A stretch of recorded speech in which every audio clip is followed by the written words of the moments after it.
Good afternoon, good evening, and good morning from wherever you are, and welcome to our Saturday festival of yapping crap. That's what we're going to call this podcast, the Festival of Yapping Crap.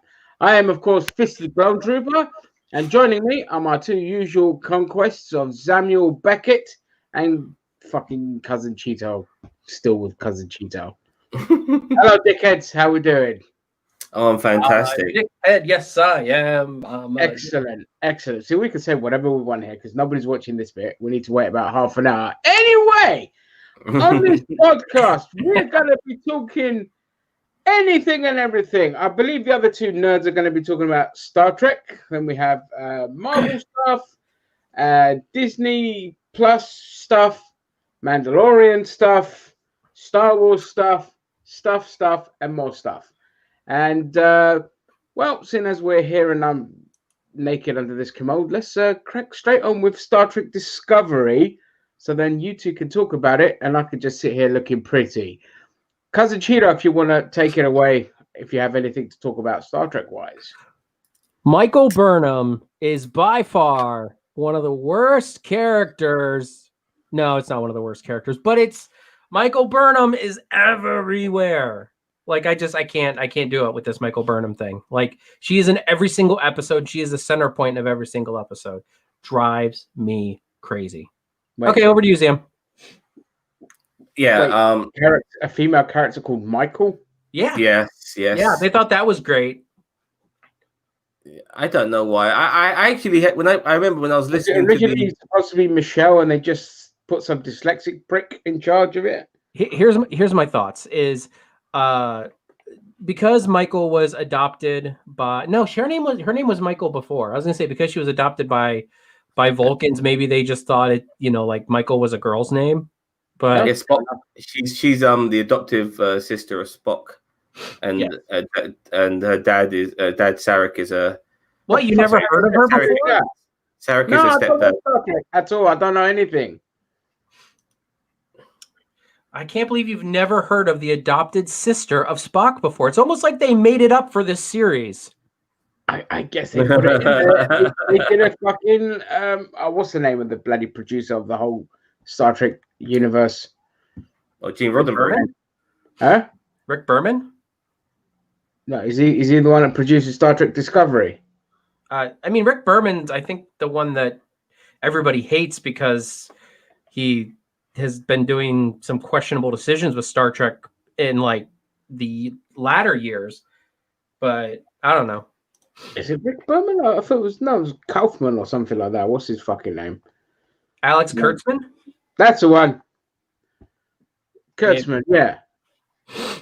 J.J. Abrams is moronic cumbucket of a fucking producer friend. Who's completely talks down. Anyway, Dan, take it away. I don't dislike Michael Burnham like everybody else does, but I do understand their gripes that she is the center point of every episode. I kind of expected her to be so in the initial seasons of definitely the first season of Discovery, because I went into this show expecting her to be the focal point anyway.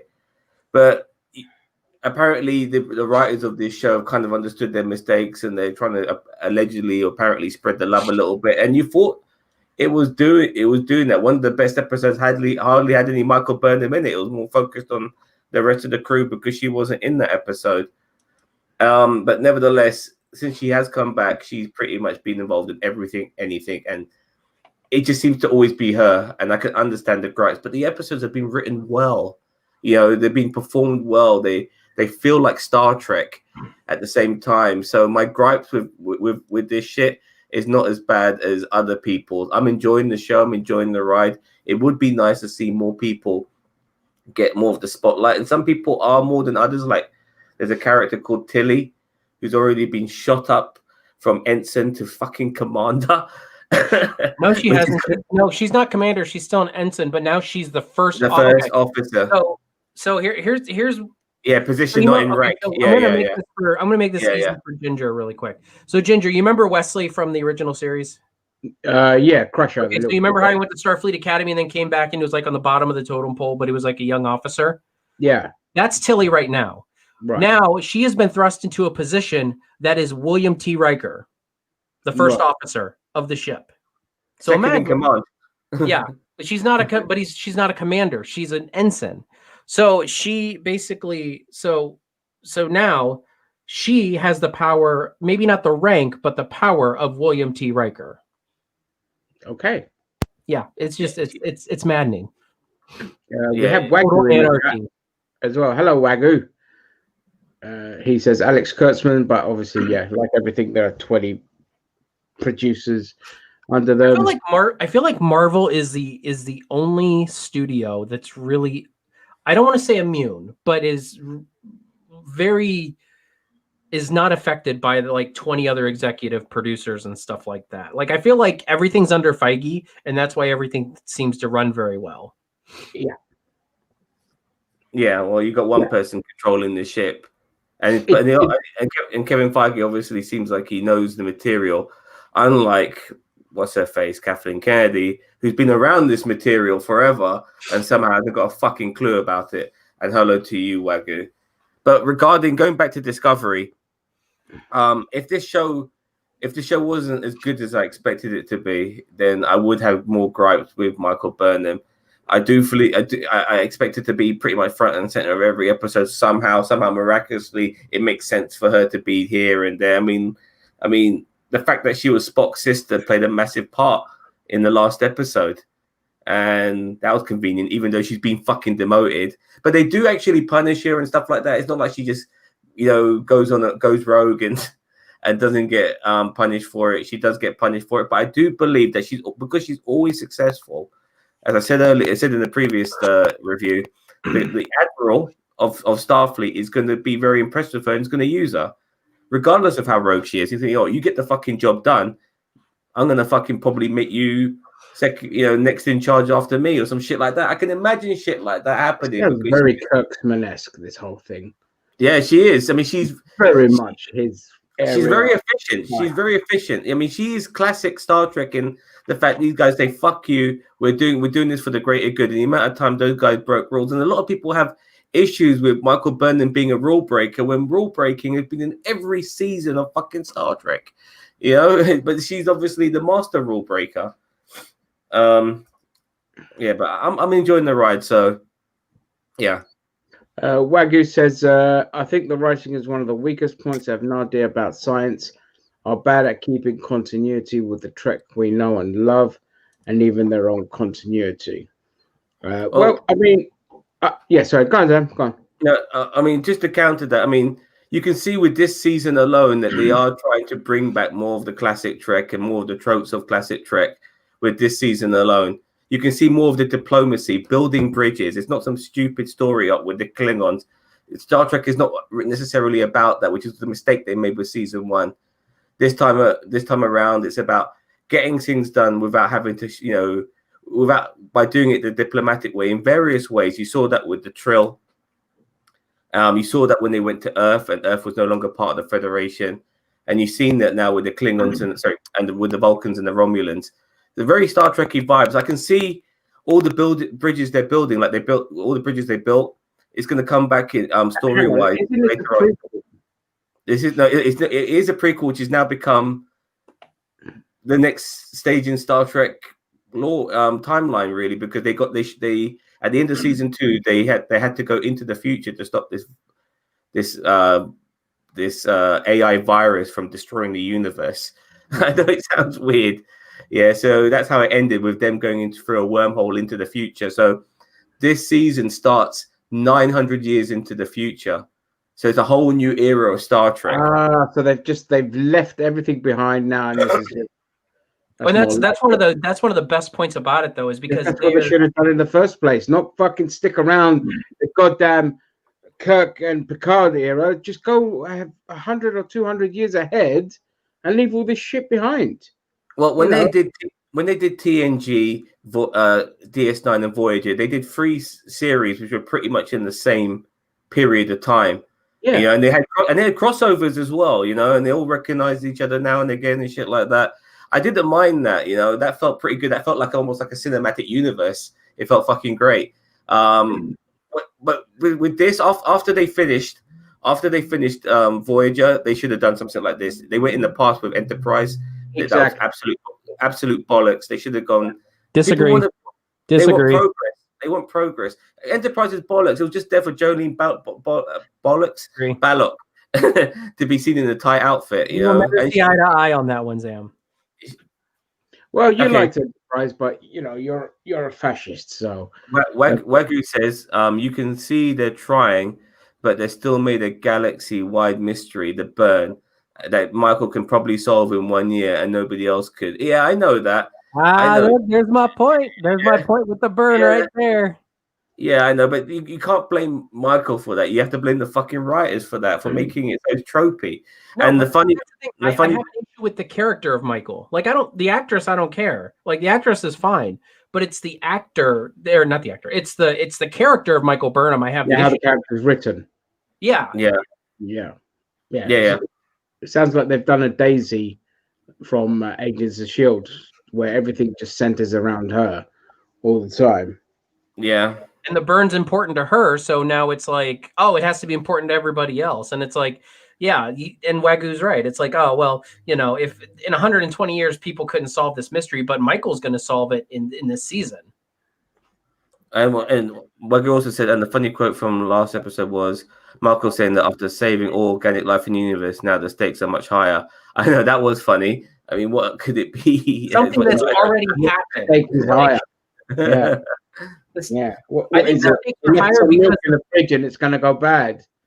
No, and I think the stakes are higher only for the fact that the core foundation of the show, Starfleet, the Federation, is in shambles. Like not the burn is not the stakes. The stakes is Starfleet, the Federation. Well, the funny thing is, because we all think that Michael Burnham is the center. I mean, I also think that she's the center of this universe. The way they've written this show, her name is Michael Burnham, and there's when they arrive in the future, Ginge, this future doesn't have anything called dilithium, which means like there's no dilithium is the fuel for their warp core.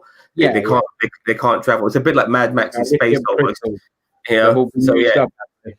it's a bit like Mad Max in space to a degree.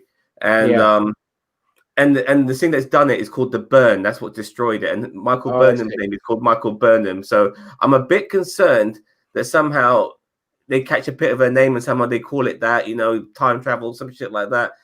I wouldn't be surprised if Michael Burnham causes the burn by somehow in the past 120 years ago through some time travel and shit. I didn't think about that, but you're probably right.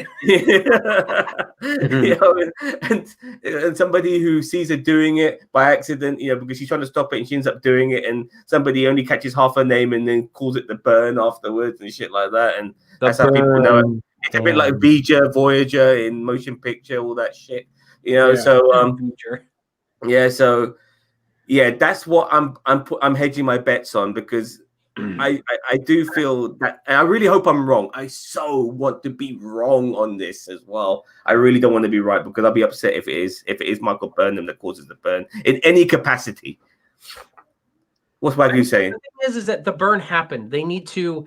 I mean, I understand them wanting to figure out why it happened so it doesn't happen again. But at the same time, it's like, it's an event that happened. Like, why? But I feel like you're right. I feel like they're going to try to prevent the burn, and then they're just going to make it worse. Or it's just going to cause the burn. Them preventing the burn is going to cause the burn. Wagner says, I don't have an issue with any of the actors / acting, just the characters and stories usually. And I mean, there are some definite gripes with that part of it. As I said, I mean, there were a lot of questionable directions and story writing decisions in the first 2 seasons.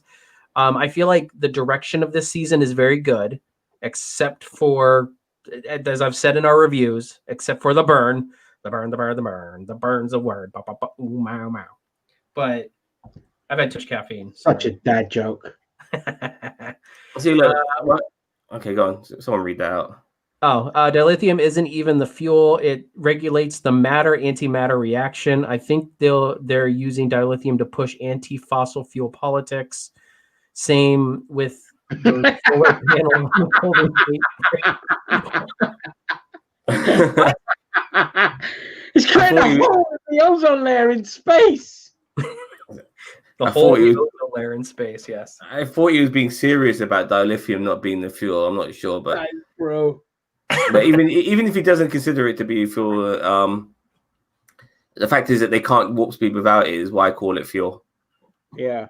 Yeah, and it's become like the most precious resource in the galaxy. There are bits of dilithium around, but it's become like the most precious resource in the galaxy. Well, and they said that even before the burn, that dilithium was becoming more and more rare. So when all the dilithium in every starship just went up, and so a question that I thought of yesterday and I forgot to bring up, don't Romulan ships run on miniature black holes?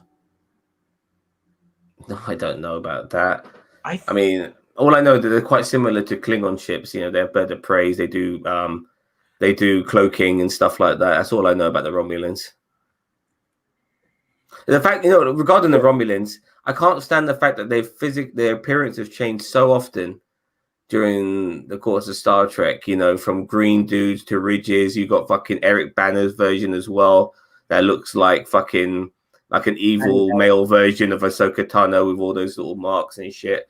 Yeah, like I wish they would stay consistent with the appearance of how certain characters are supposed to look.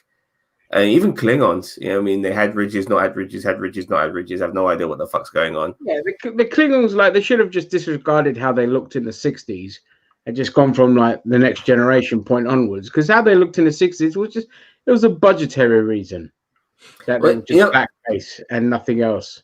Ginge, in Enterprise, they actually tried to answer that question why they didn't have ridges. And then that would hopefully been bridged the gap to the original series. But Discovery is 10 years before fucking the original series. And all the Klingons have got ridges and they're all bold and shit. And they look nothing like their counterparts, which you would see in 10 years fucking time. So that actually really pissed off a lot of fans when it came to Discovery. It pissed off a lot of fans. Yeah, because you're like, if this is not the Kelvin universe, then what the fuck are you doing? You know what I mean? And the Kelvin universe being Chris Pine and all that shit. Yeah, I know. Yeah, exactly. Yeah. So what the fuck are you guys doing with this? This is 10 years before the original series. How how is this going to be explained? We explained it in Enterprise. Now you're undoing that. What the fuck? And even then it hasn't been retconned. It hasn't been retconned yet. They just left it behind. They went in the future. Oh, fuck this. We're leaving this shit behind. We can't answer this. You know what I mean? Yeah. Well, okay. So before I get to Wagyu, what he said, the whole ridges thing, and there was an easy way for them to to explain that away, and they just decided not to. The way, because originally what they wanted for those Klingons in Discovery Season 1 was that they were like a rogue faction of Klingons that had been gone for hundreds of years, like separated themselves from the Empire. So in Enterprise, when they got the flat foreheads, they weren't there when that happened. So they weren't a part of that. So that's why they still had the ridges.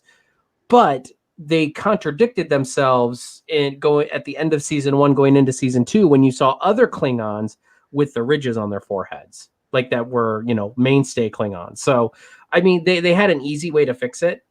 And that's how I thought they were going to do it. And then they didn't because they're dumbasses. Wagyu says that deuterium and anti-deuterium is the fuel, I think. And remember how Scotty and also that princess who was her own planet's sister, I don't even remember that, what the could fuck? already recrystallize dilithium. So mining should have ended. And he is correct on that. I remember that. Romulans use artificial quantum singularity mini black holes for power, not warp cores. So that's what I was talking about. Oh, damn, you guys know this shit. And that was just for the big Dederadex class warbirds. So, but that's what I was referencing. I know Wagyu's got it, man. Wagyu's got it going on. He knows his shit. Oh yeah, he does know his shit. But yeah, so there was easy ways to explain away the whole ridges thing on Discovery in the first season, but they just decided not to. They just decided to lean into it with all the Klingons, and it was dumb. I was like, you know what?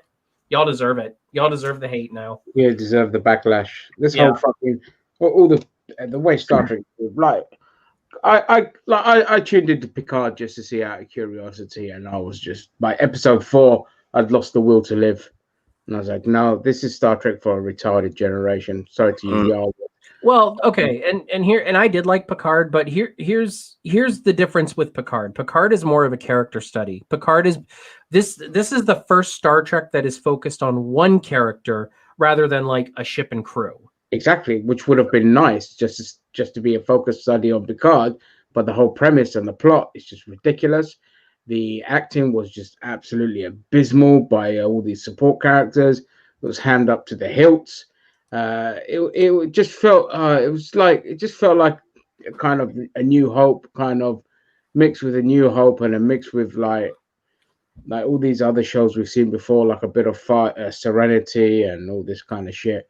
Or Firefly. Serenity was the film. It just didn't work for me at all. Yeah, I agree with Ginge. I did like some of the callbacks, seeing 7 of 9 and stuff, and her. Yeah, no, I didn't see that. Sorry for spoiling it. No, I know she's in it. I do not care. Like I have fair enough. Watching it.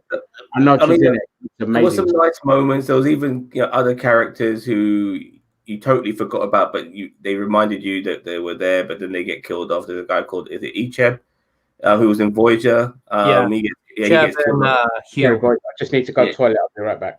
No problem. So when it comes to Picard, I think what people want is they want Star Trek, and they're giving us stuff with the Star Trek name that doesn't feel like Star Trek. And when we got Discovery, initially it felt like Star Trek enough. We got Picard, that didn't feel like Star Trek enough, and then we were given Lower Decks, and a lot of people were hesitant about that because it was like 3 strikes you're out. What the fuck are you doing, CBS, giving us a fucking cartoon in the which looks like Rick and Morty? What the fuck are you doing?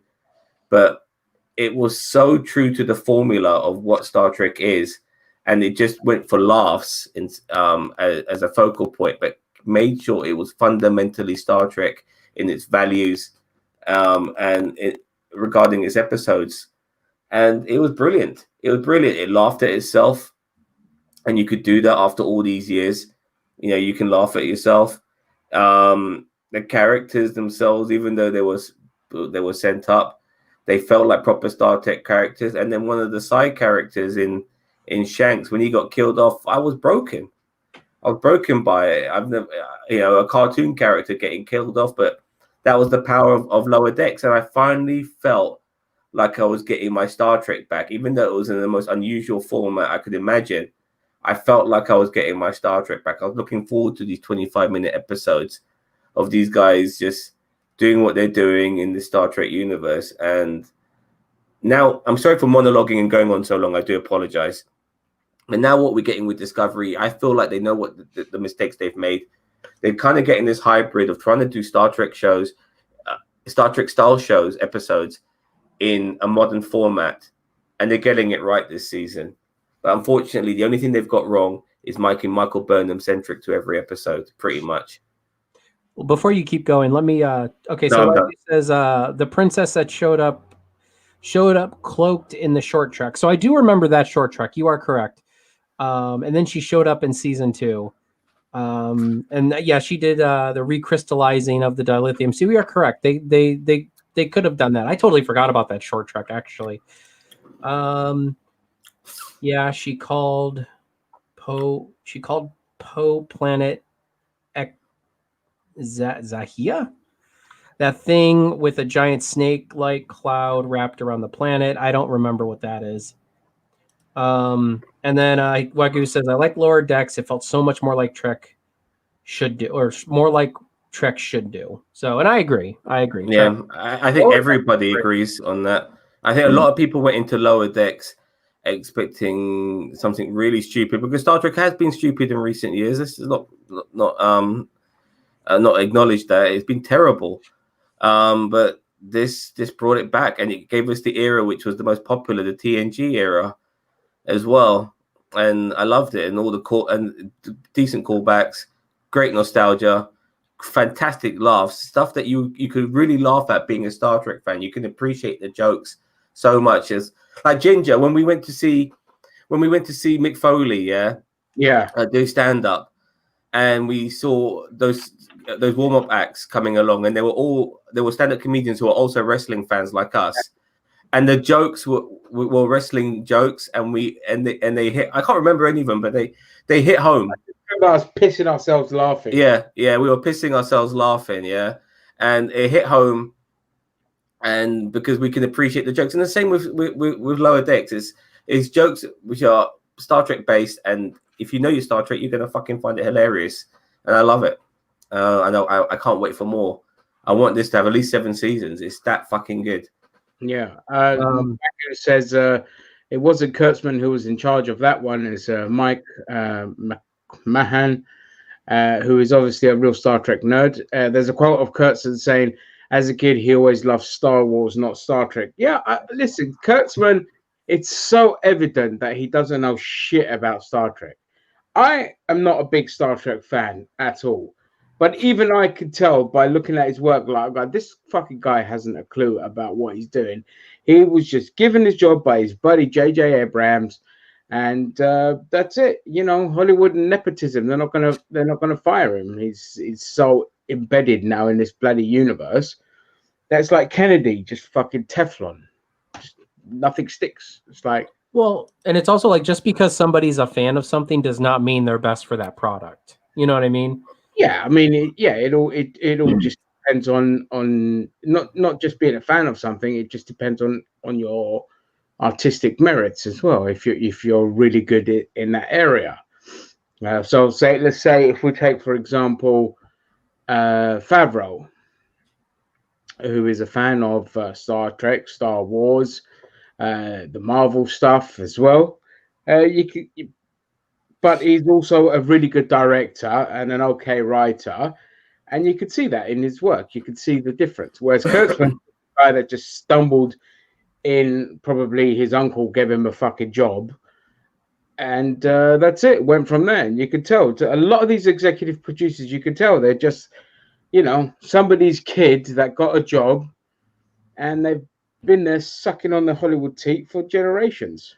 Well, and it's funny because it's just like they're just like, I mean, they're just like, oh yeah, throw Star Trek on it, they'll love it. But like we've Star Trek has been around since the 60s, and they know that's not the case.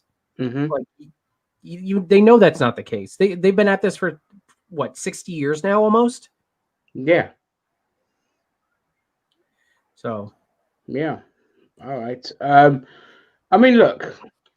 Okay, I think we're done with Star Trek. Is there anything else to discuss? Wagyu has not asked any more questions, but I mean, I think we've done about 30 minutes on Star Trek.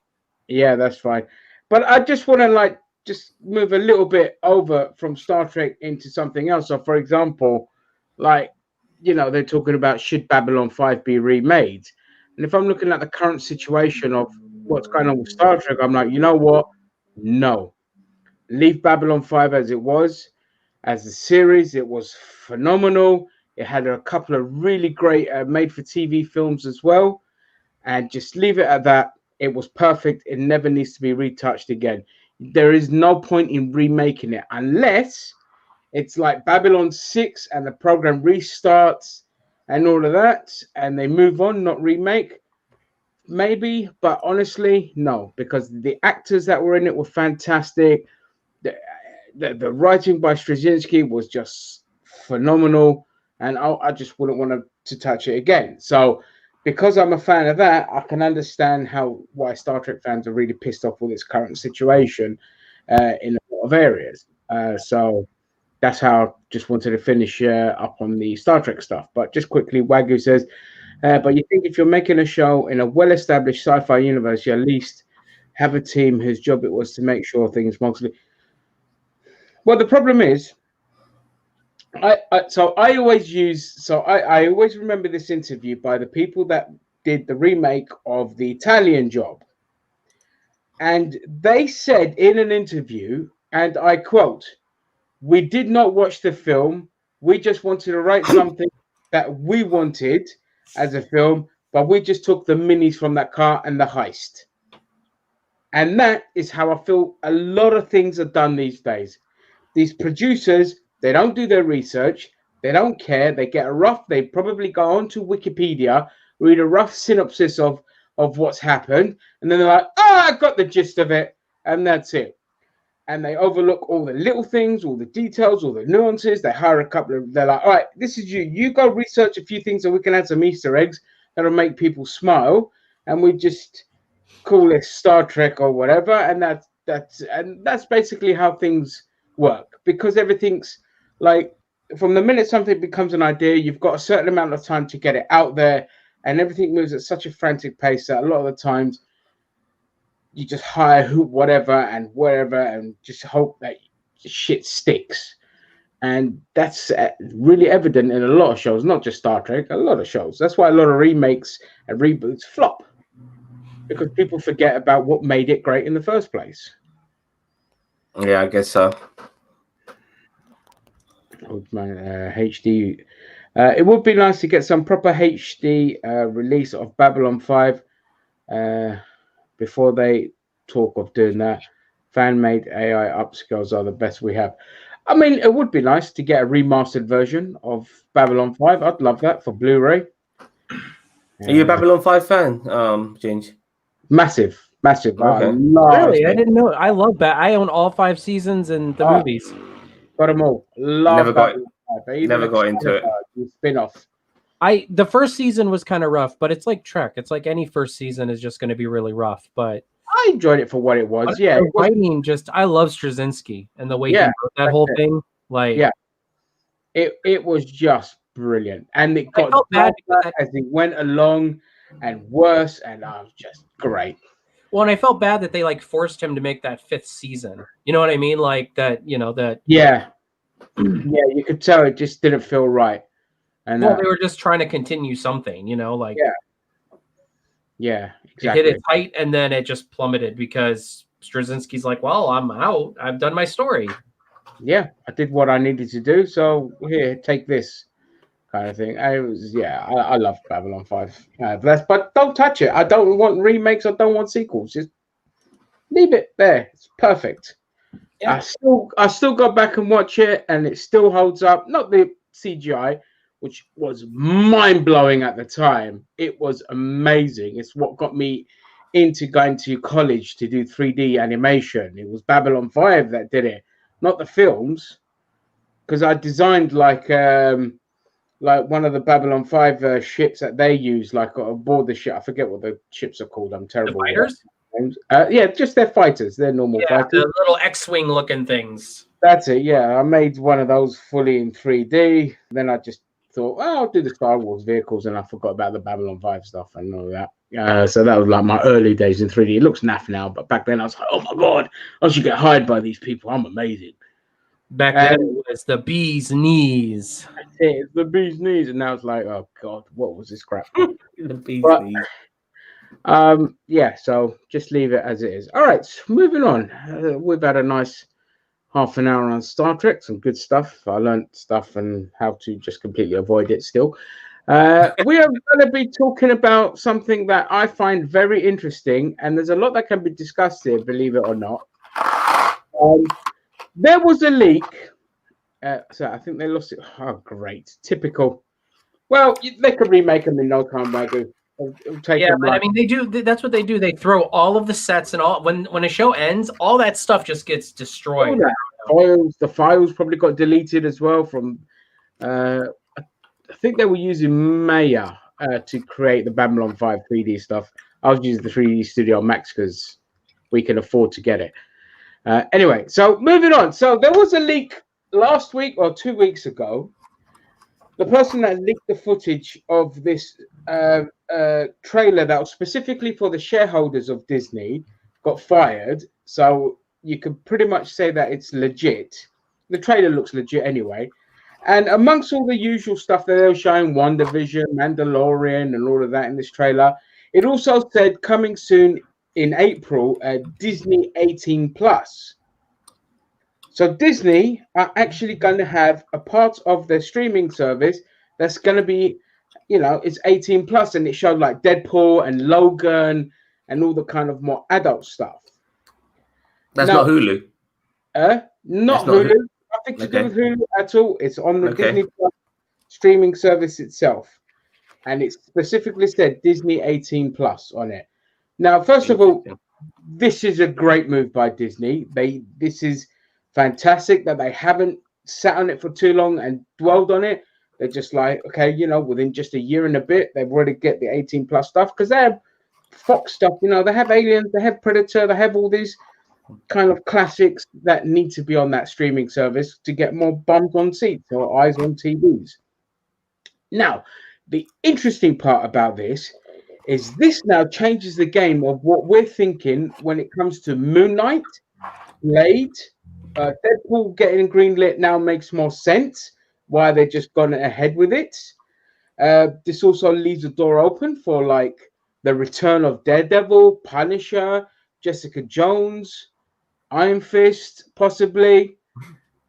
So this opens up a whole new door, but Disney need to pump some properties into it, not just have it as a caveat, as a gateway to old stuff that they made and Deadpool 3, you know. So I'll just get your thoughts on that. I'll start with you, Sam.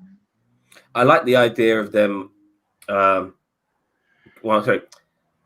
I don't want to say I like the idea of them having Aliens and Predator, but I really want to see these characters being given the justice they fucking deserve. When it comes to redeveloping some films or television shows, but with them in it, because the recent crop of Aliens and Predator has been fucking shit. It's been it's like when you watch Predator, when you watch Alien, when you watch Predator 2, even when you watch Aliens, you're seeing classic films that will stand the test of times, and the movies that have come after it have been fucking awful. Yet you want to see more from this universe, or both universes. Apparently, they share the same fucking universe, and you want to see more of studio. Yeah, same creators. Yeah, I personally don't really care about Aliens, Predator, RoboCop, and Terminator are franchises that.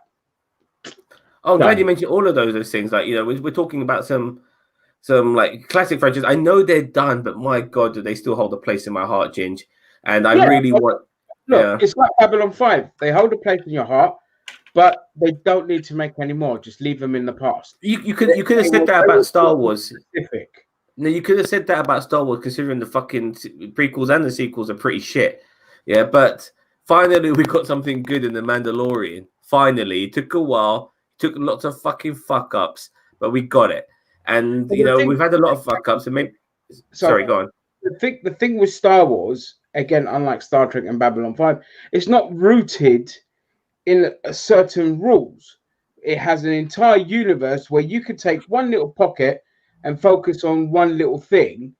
It doesn't necessarily have to be tied to a universe or whatever. But the thing with Predator and the thing with Aliens is it's always going to be, here are the aliens, here are the humans, fight.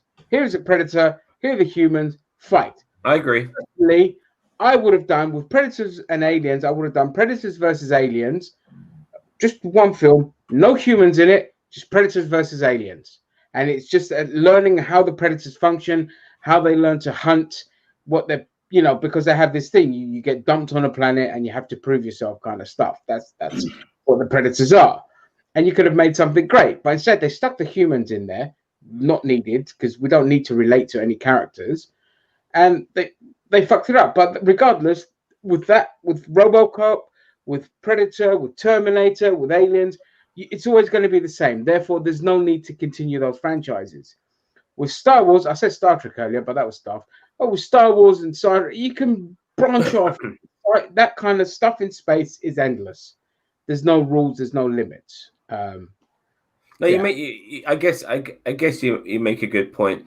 It's just that so many things were established and set up, like the engineers, which Ridley Scott fucking ruined with Prometheus and stuff like that. There were avenues there for other things to expand, not just the aliens and predators themselves, and it's just been so poorly handled. And if they are somehow able to make something out of this, which is not the cliche shit, and it works, then obviously I'll be happy with that. But I'm asking for the fucking earth here, so I'm probably not going to get it.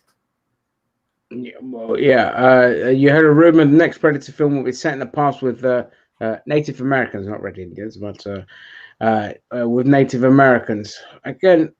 And Short Circuit, it's a very 80s film. It was I love it. animatronics.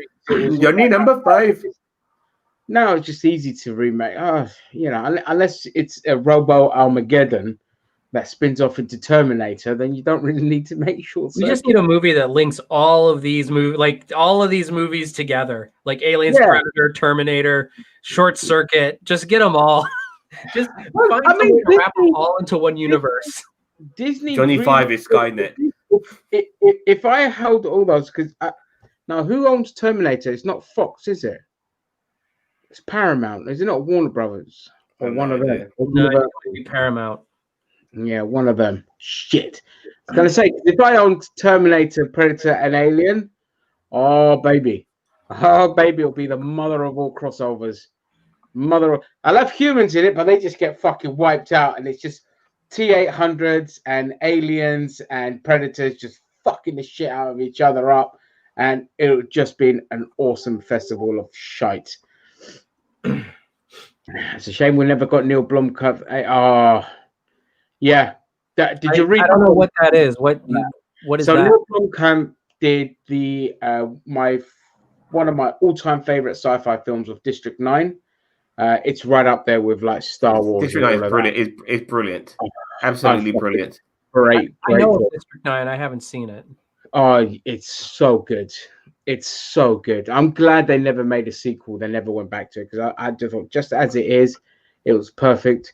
It originally it was meant to be the original script was for the Halo film, and that's why you'll see the creatures in District 9 look very similar to some of the aliens from Halo, because originally it was meant to be a Halo film, but New Line, I think it was New Line, shot it down. But they said, okay, they gave money to Peter Jackson, like, I'll go make something else, and Peter Jackson just gave money to Neil Blomkamp, and they made District 9.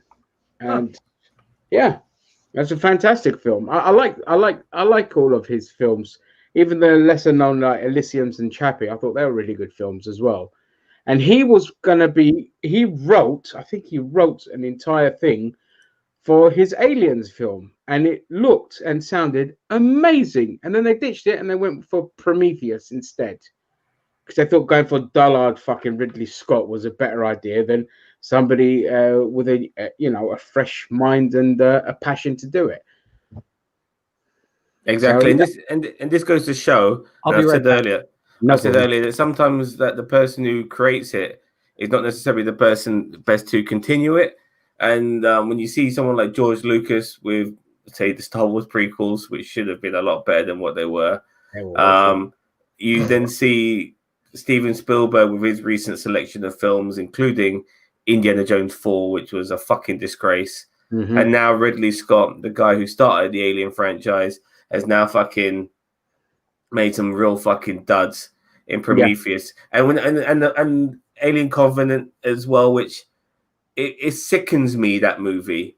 It sickens me to a level you can't be comprehended, because when you find out that David is the person who creates the xenomorphs, it's like, what the fuck are you thinking here? It's like, we had them like an amazing backstory that could have come out of which was totally ignored, because it had to be ignored in finding that giant engineer in the first Alien movie before fucking John Hurt's character got a fucking face hugger on him. Yeah. And all of that. I mean, that left you like there was a massive mystery there, which we couldn't get to. It was, and it's David. It's like, it's like, come on, man! Like, I can't believe they did that. I haven't watched Covenant. I absolutely. I'm so sorry. I'm sorry for. No. I know what happened. Yeah. Because I read up on it. No, I think I watched Everything Wrong With videos. One of those ones. Yeah. I had no interest in it. None. I watched Prometheus and I was just like shockingly like pissed off with it. I mean, I wasn't that surprised because I don't actually like a lot of Ridley Scott's films. I think I like about 3 of his films. It's just a director that doesn't do it for me. Obviously, Alien is amazing.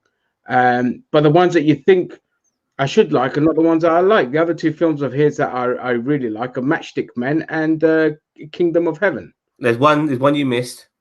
No, I don't like Blade Runner. No, fuck Blade Runner. I don't like it either. Oh, right. Black Rain. Oh, Black Rain. I keep thinking that's Tony Scott, but no, that was Ridley Scott. It's Ridley Scott. Yeah. Great. Black Rain is fucking awesome, man. Great I love that. Yeah, all right, great film. Scott film. Yeah, that's a great film. So sorry, where were we? So we're talking about that. Yeah, they fucked up Aliens. So back on to Disney 18 plus.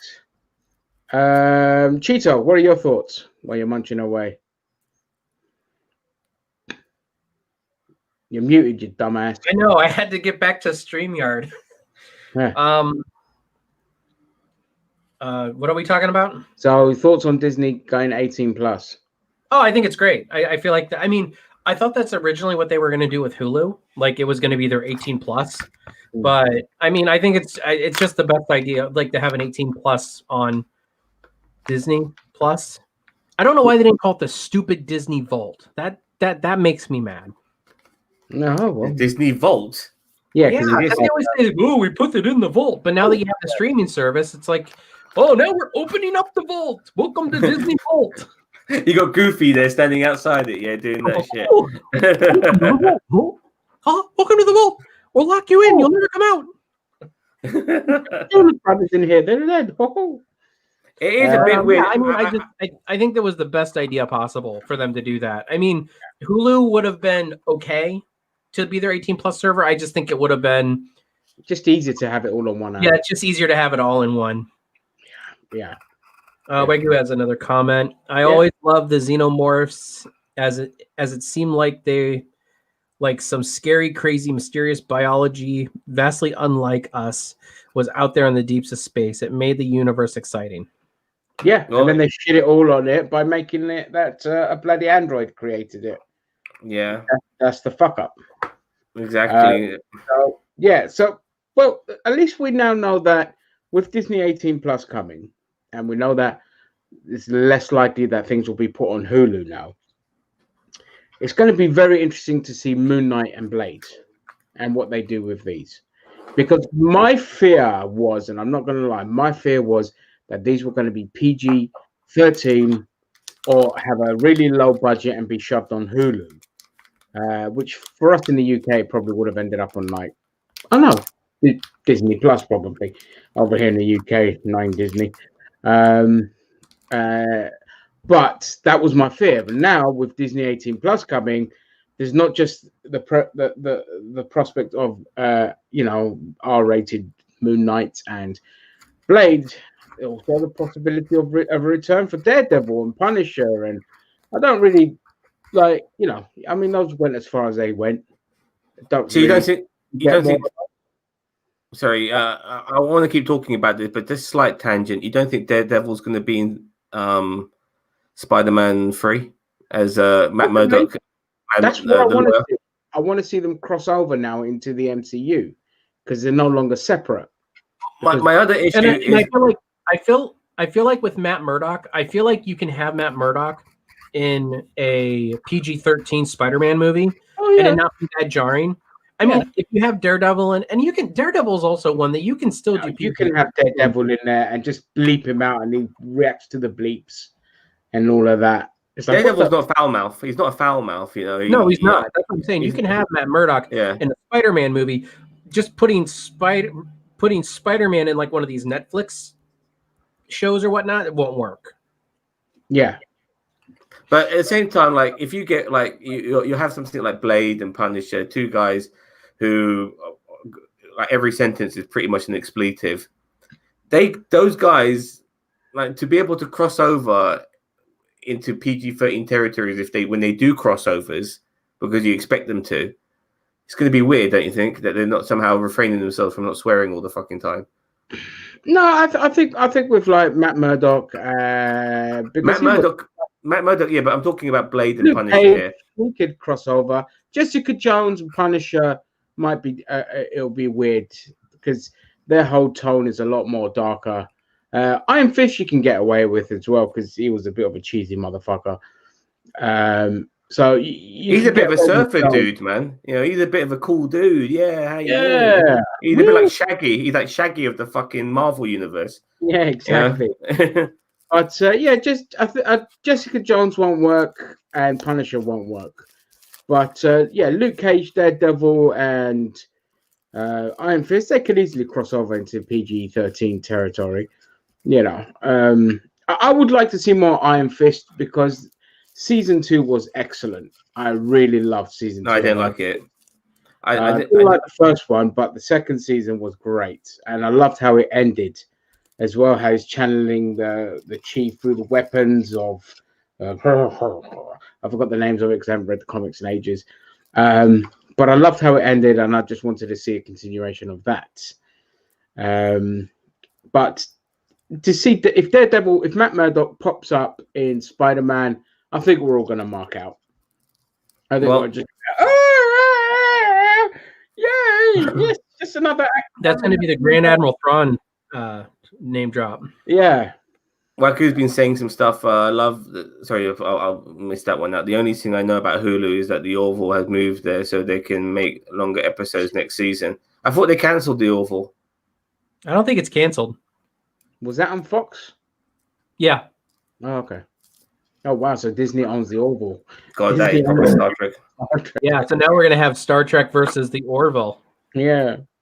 They can have Star Trek. They can have the Orville fucking show up in the bloody. Honestly, they've got something there, though. They really have something. They've got a person who, I mean, like, once again, Seth MacFarlane would have been great to have, for CBS to have under their wing. He's a fucking Star Trek nut. He should have been the producer for Star Trek.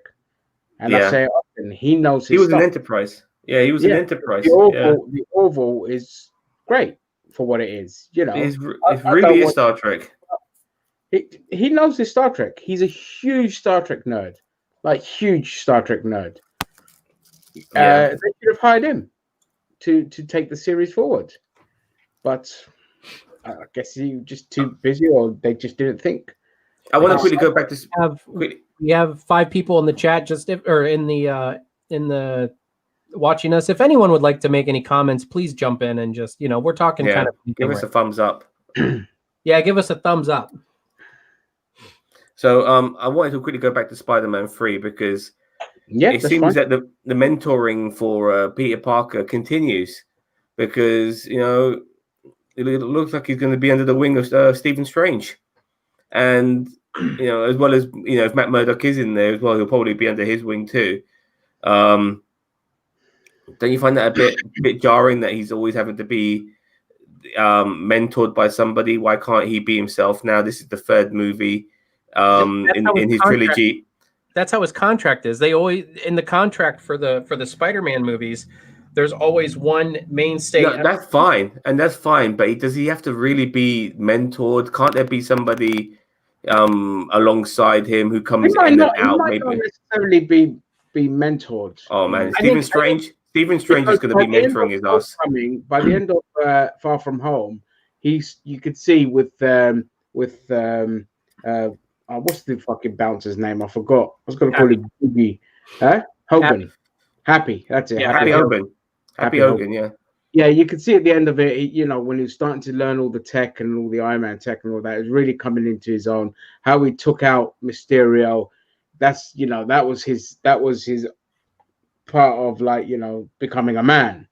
That was his entrance into, I know how to handle this kind of shit. So, if they went, in the 3rd one, it would just be nice to see kind of Spider-Man taking more of a charge of things and being more confident in how things are done and how to take out the bad guys, and that even at still a young age. But if they reduce him down to being mentored by Stephen Strange, that will be disappointing given how his character developed in the previous film. I just feel like that Doctor Strange is going to be a means to an end at this, just because I think that they're going to start pushing this whole Spider-Verse thing with I almost said Tobey Maguire, with Tom Holland now. So that's why I think he's going to go to Doctor Strange, is because multiverse. Yeah, I can see that being shoehorned in. No, I don't think it's shoehorned. I think that's where Sony is going with this whole thing. Like, I feel like the third movie. I mean, I was hoping it wouldn't be the third movie, but it seems like the third movie is going to be when Tom Holland. I almost said Tobey Maguire again. Good God. When Tom Holland finally starts to get involved in this whole Spider-Verse of madness or whatever. But Doctor Strange is going to be that intro. Because if you remember, Doctor Strange in the Multiverse of Madness was supposed to come out before Spider-Man 3 originally. Yeah. I think Doctor Strange in the Multiverse of Madness comes out afterward now. Because I think Spider-Man's in December. And Doctor Strange, I think, is in March of 2020. If Doctor Strange gets fucking made by March, because there's a lot of trouble there.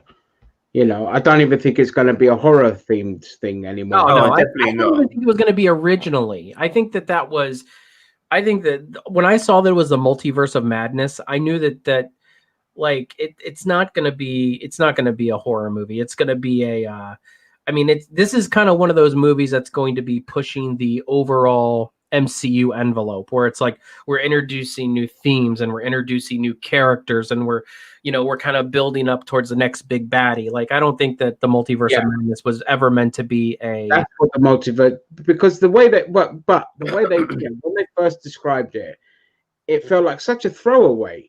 So, oh yeah, it's just a horror film in the multiverse. I'm like, what the fuck are you talking about? What? Why? Who's? And I think that's why Scott Derrickson. They probably realized, what are we doing? Why? Yeah, I think Scott Derrickson stepped away because he's like, wait a minute, what are we doing here? Like, they're trying to shoehorn too much in. Like, honestly, if Doctor Strange 3 kind of went back a bit, like Doctor Strange 2, let's say it's this big multiverse, showcase movie and everything like that, and it's a big summer blockbuster popcorn movie. Okay.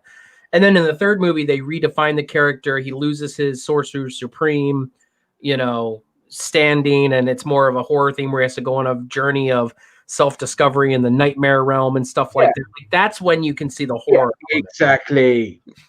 Yeah. I think the only madness people are going to be getting in the Multiverse of Madness is epileptic fits from watching that fucking movie. But I can imagine it flashing like a motherfucker and lots of strobe lights in that film. That's how I'm visualizing it.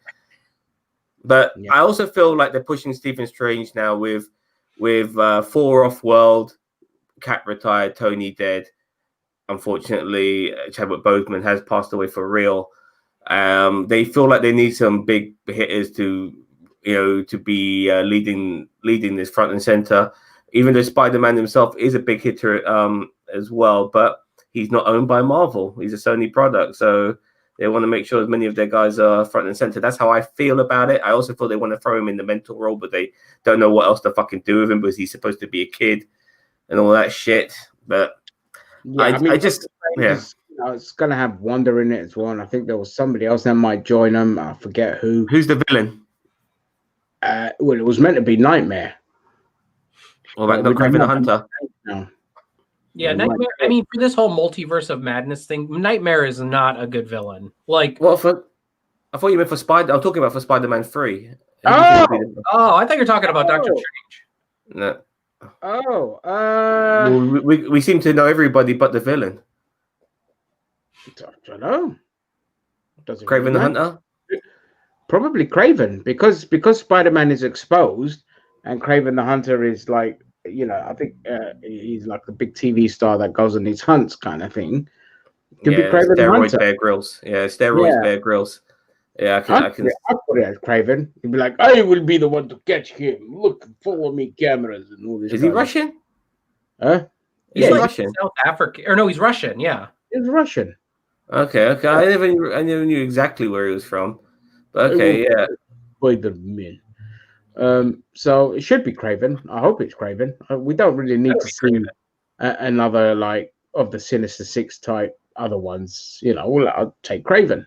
Will we see other people like Norman Osborn, Harry Osborn?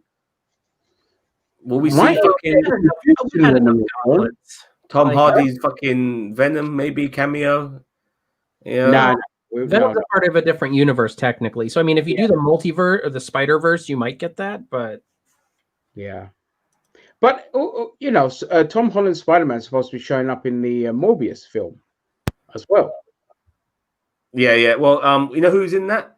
No, not fucking Michael Keaton's Adrian Yeah. Toomes Vulture, That's it. this is like I said this before in one of our old streams that this is very naughty of fucking Sony because they know what they're fucking doing.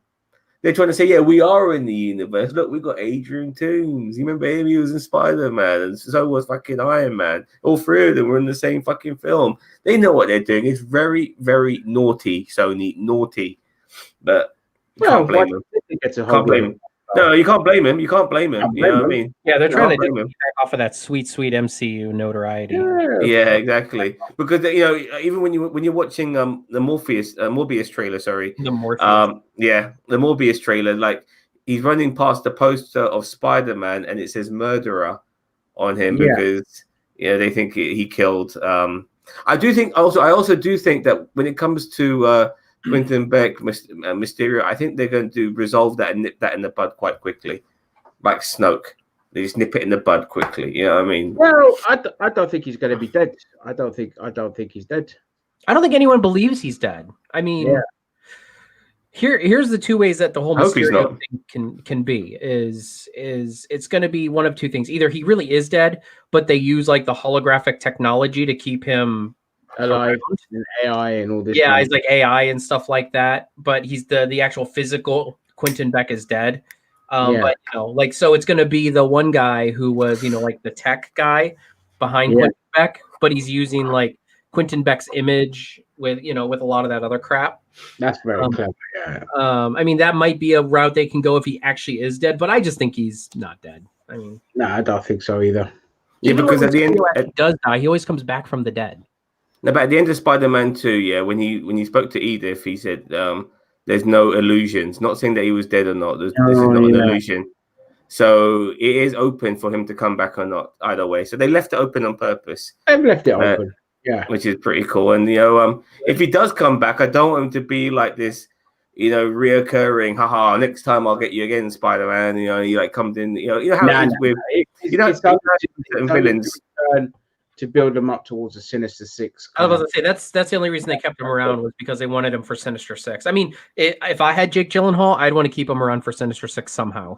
They're gonna have to churn this shit out because they're gonna have to bring out a couple of villains at the same time and stuff like that. Because before we know it, by the time we get a Sinister Six film, like Tom Holland might be like 35. Well, we won't get necessarily a Sinister Six film, but it'll be like a Sinister Six in a Spider-Man film. Like, it won't be a standalone film that Sony always wanted to make for some stupid reason, which never made fucking sense. I don't know. We thought it was. Well, it was kind of like the Infinity War. Like, it was a movie that was focused on the Sinister Six, but it was, how Infinity War was based on Thanos, but the Avengers were in it. Like, that's kind of the way they were going with it with the Sinister Six was follow the Sinister Six mostly, and then Spider-Man's in the movie. Yeah. So, and in the end, the Sinister Six probably win, and then it goes into the next Spider-Man movie where then Spider-Man gets the day. But look, the MCU now, I know we're talking about they need to kind of start laying the foundations and all that. Listen, they've just hit the tip of the iceberg now after the acquisition of Fox.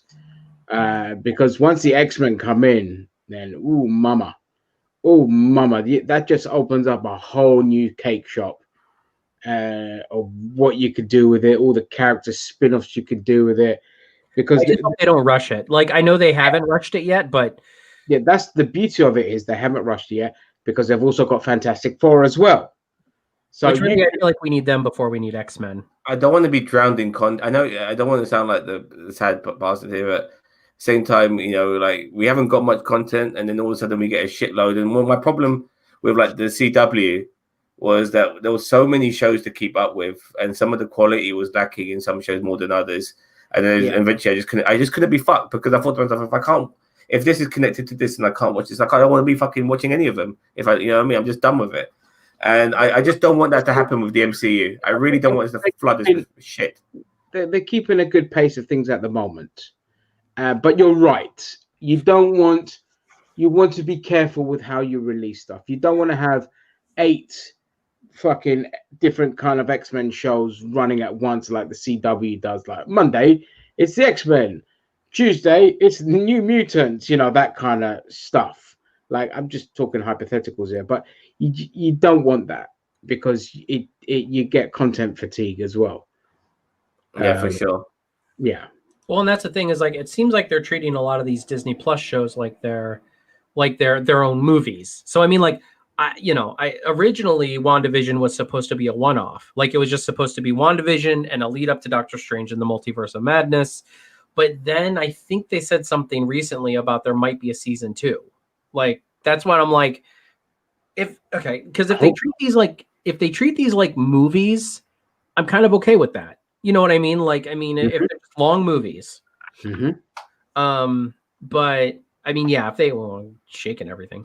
But I just don't want them. Yeah, I think Zam's right. Like, I don't want 4 different shows running at the same time with the MCU, and it'd be like, oh, this. Yeah, you're right. Like Monday is this, Wednesday is this, Saturday is this, and then it's like it's different if it's say Monday is,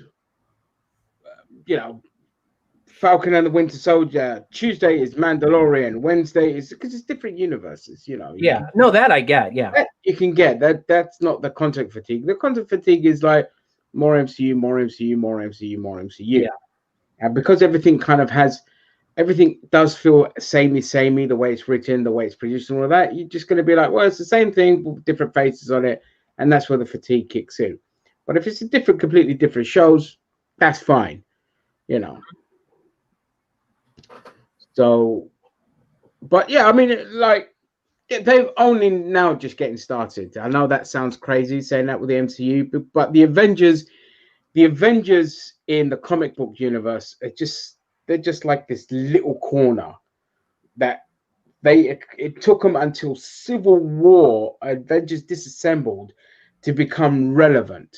That's how irrelevant they were. Like D-list heroes right up until Avengers disassembled, and then the film came out, and then they were like, boom, the Avengers now, like that. Yeah, when Iron Man was always what, a B-list? D-list. These people were afterthoughts. These comics, they never sold. They were like probably closest was Captain America because he was symbolic. Just small D-list. Even Captain America was never big. Their big hitters were always X-Men. X-Men is the number one Spider-Man of all time, and then the Spider-Man. Okay, but now that Disney has X-Men, but the biggest problem that Disney shot themselves in the foot with X-Men because they spent the last decade destroying them in the comics to the point where X-Men, even though Hickman has taken over his writing Powers of X and House of X and Powers of 10, it's absolute garbage because they just destroyed the universe so much that it's hard to kind of get things going again. So they shot themselves in the foot. Luckily, there's still an old enough audience to kind of harken back to the Jim Lee era and the Claremont era, kind of be excited for them to be in the MCU. So it's just they need to kind of start off with the Claremont stuff, then the Jim Lee stuff, and just forget about where X-Men is right now, because where it is right now is dog shit. X-Men for me, it just seems like a monumental task. I hope they pull it off well, because it's pretty much its own cinematic universe. But when it comes to the amount of fucking characters who are not only the X-Men but the X-Men's villains as well, there's so many of them. It's unfucking believable. People you forget about come and go and shit like that, as well as the mainstays of your Cyclops and Wolverines and Jean Greys. There's so many others, and I really hope they can pull it off. And this when it comes to something like the X-Men, this, in my opinion, needs to be initially TV, so you could do a whole bunch of shows and get a thread going, and then maybe make a action-packed film down the line or something like that. There's just too much to go on. Depends. They're gonna have to leave out lots of characters. Yeah, there's gonna be a lot of X-Men characters and the Brotherhood of Mutant characters who are not going to be in this. Hang on. Just before we go off on that, what did you want to say, Cheeto? No, it just depends on how the route they want to go. Is like what came first, the mutant or the egg? Like where, like are the mutants just going to start popping up randomly because of some event, or are they always going to have been there and this is something from Scarlet Witch? Like, it all depends on how they play it, because the way they're playing it is they're kind of written into a corner where it's like, okay, mutants could not have already existed. I mean, they could have if you want to play the Scarlet Witch card, but I don't think that it would sell or even look well. I mean, the two scenarios that they could go with is, first scenario is they're brought in by the multiverse of madness. Yeah, and that's, I think, the best. Yeah. No, I understand that. I understand that, Jim. But I still think when it comes to creating these characters, it will need more than just a film. You know what I mean? To really flesh out these fuckers. I know what you mean. And yeah. But they won't go for a series. Forget it. X-Men is too big to start off with a series. So personally, I think that might be the better way. But what they could do is introduce nuggets of them here and there before building up to a film, in different films, in different TV shows as well.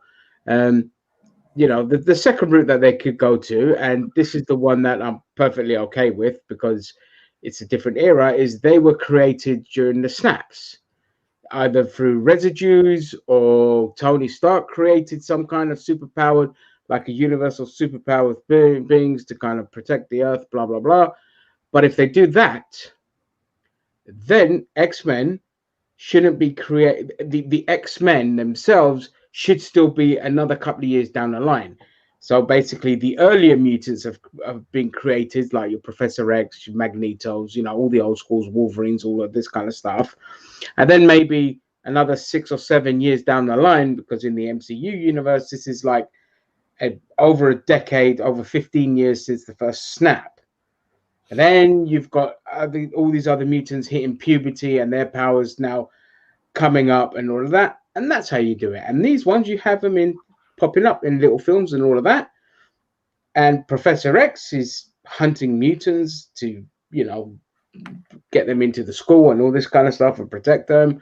And then you can build this other universe of this new phenomenon of superpowered people being born, and it's creating a lot of fear and unrest. And that's where the anti-mutant kind of movement happens. You know, so there is a good way of doing it. The latter way is the better way of doing it if you're playing the long game. Because I agree with Cheeto, the Fantastic Four should come first. And they should have been hit by a cosmic event that happened with the snap. Because you could see there was like a large event. You could see the Earth with like the expanding stuff. And maybe the Fantastic Four are caught up in that thing. So it's better for them to come in first, because you can get a couple of films in, and then you've got plenty of time that's passed before the X-Men are introduced. That's how I would do it anyway. Fair enough. You guys know how I would introduce the Fantastic Four. I don't know if it's actually going to happen, but I forgot. Oh, just the next Avengers movie is Galactus, and then with the void of with the void of Tony Stark gone, the Avengers go to Reed Richards to, you know, because the Silver Surfer shows up and all that, and you know, so that all happens. The Avengers go to Reed Richards. Who are they? Well, the Avengers would probably be at that point would be Falcon, Wanda. Yeah, okay. Hulk, Thor. You have them. Thor. And maybe Hulk. Bruce Banner's pretty much the leader now, isn't he? Pretty much him and Stephen Strange. Yeah, I put Banner just ahead of him. Yeah, as he's an original. Yeah. But what I would do is, you know, when Galactus shows up, something happens, and you know, Captain Marvel shows up, and you know, like the Fantastic Four family gets caught in the crosshairs of like cosmic whatever's, and then that's what gives them their powers in the battle with Galactus and the Silver Surfer. And then at the end of the movie, then you have them all of a sudden experiencing like their powers start to manifest in like a post credit, and that's when you go into a Fantastic Four movie like that takes place like a year later. They've already got their powers. They're kind of already figuring it out and stuff like that. But their origin happens in the like Avengers 5 movie or whatever in the after, and everybody knows, like everyone's like, oh, that's how they got their powers. So we'll all know. So it's not like you have to play the origin. It's not a bad way of doing it at all. It's whether we get another Avengers film. Well, I'm anytime. sure we will. I'm sure they might go into the Young Avengers or Secret Avengers or something, but I'm sure we'll get something with Avengers on it. I don't think they're ever going to give. Yeah, because people will be clamoring for it. Go, when the fuck is the next Avengers film? You know, they know what they'll do is until X-Men are ready to take over, they probably won't. The Avengers will be the front and center until the X-Men take over. Yeah, and don't forget, like, see, another interesting thing that's coming is also what they decide to do with Miss Marvel, because will she be an Inhuman or will she be a mutant? Will she be one of the first kind of mutants to appear? Because they're making a TV series, they've already cast Miss Marvel and that. So it's interesting to see what they do with her, because don't forget, she was created during the whole culling of the mutants, because Disney were pissed off that they didn't own the property, so they were like, we're not promoting it, not sticking it in games, we're not sticking it in merchandise. Even the Marvel Legend toys, they stopped making mutants for a long time and all of that. Of course, it completely backfired on them because it destroyed all the other premises. It destroyed the games, it destroyed the Marvel Legends line nearly, it destroyed the comic books for sure. So obviously they brought it all back even before they bought Fox. But amongst that, they had the whole Terrigen Mist thing, which was killing mutants but creating Inhumans, because they couldn't use mutants in TVs and in films, but they could use Inhumans because they owned the rights to that. And so in the comic books, that's how you got like Miss Marvel and a couple of other fuckwits. But now that they don't really need the Terrigen Mist, and they kind of got rid of that whole Inhumans thing because it was stupid and it backfired on them, it's interesting to see what they do with Miss Marvel, because I think she is the first kind of Inhuman/mutant thing to come out. So outside of Agents of S.H.I.E.L.D., of course. I'm not S.H.I.E.L.D. and the actual Inhumans shitty. The way you guys were going on about, well, not you guys, I'll probably just say Rob, going on about Ahsoka Tano is how I feel about Kamala Khan, Ms. Marvel. I feel they're putting a lot of there's a lot being put into this character, from the video games to some of the marketing and stuff. I really don't give a fuck. I don't know how you guys feel. I just do not give a fuck about Ms. Marvel whatsoever. I mean, after the Avengers game, I was never a huge Ms. Marvel fan, but I mean, after the video game, I was a little bit more. But I also read the comic book Champions, which she's a pretty prominent character in. Yeah. I mean, she's a good character. It's just, the whole Inhumans and mutants thing is just like, no, it needs to be mutants. Just let's. Exactly. Like, I'm okay with Miss Marvel. She's actually a good character in the comic books. Yeah, like in Champions and in her own run in this Secret Empire arc and things like that. And she's a well-written character. For all the garbage that came out, like Ironheart is absolute shit. Jane Foster as Thor was actually a good premise and a good run. A lot of people did enjoy that, but a lot of the ones that replaced these legacy characters were a bucket of shit.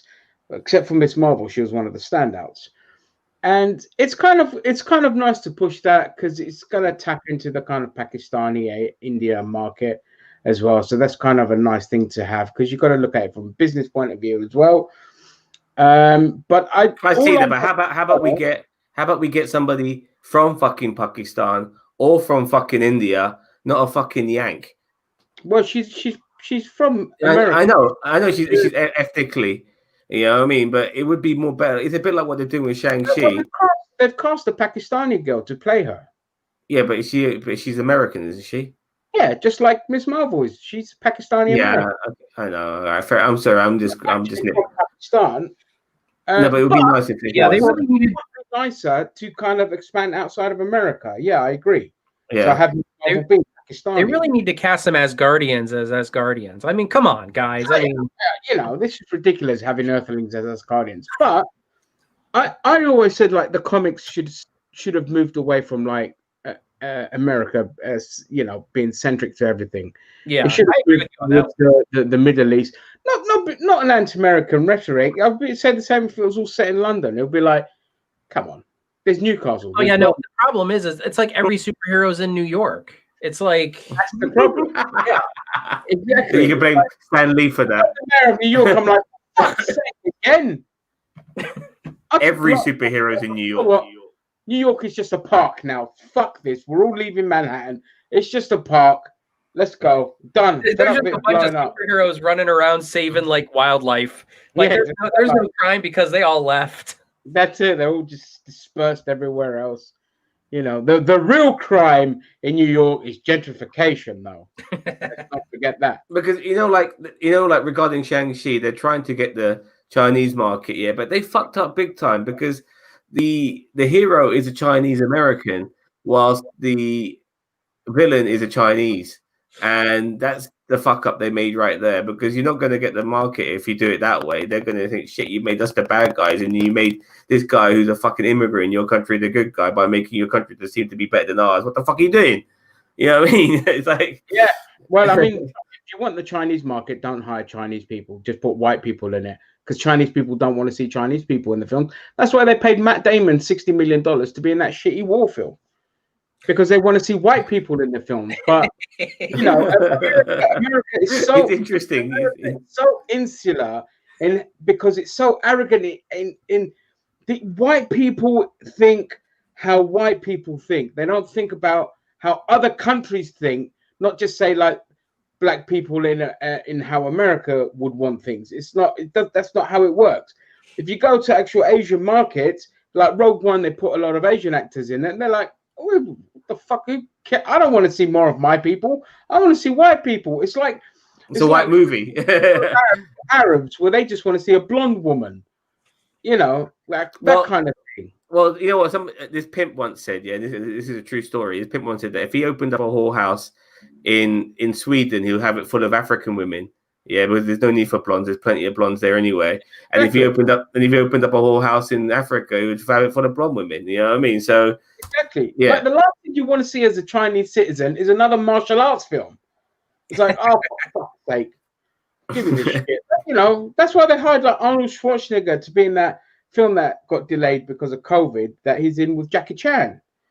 You know, they want to see more white people in Asian themed films. Yeah, so I mean, I see a point to a degree, because like when it comes to a martial art movie, why would they watch anything Hollywood brings out? They do it fucking they do it this in the modern. They do it better themselves. They do it better themselves. Why will rely on white people to fucking produce something from their country? No, but there is a difference though. Like America is not a white country in the day; it is a multicultural country. So it makes sense that there are other people, including people who come from China. Yeah. But the problem is, it's white people, white Americans thinking how foreign countries want things to be in films. So they're thinking people in China want to see Chinese people in Chinese themed films because that's how Chinese Americans think. Whereas Chinese people from China just want whatever. White people in a Chinese themed film. They want the mixture of cultures, whereas Americans' attitude, like cultural appropriation, is they want the cultures segregated. That's the difference.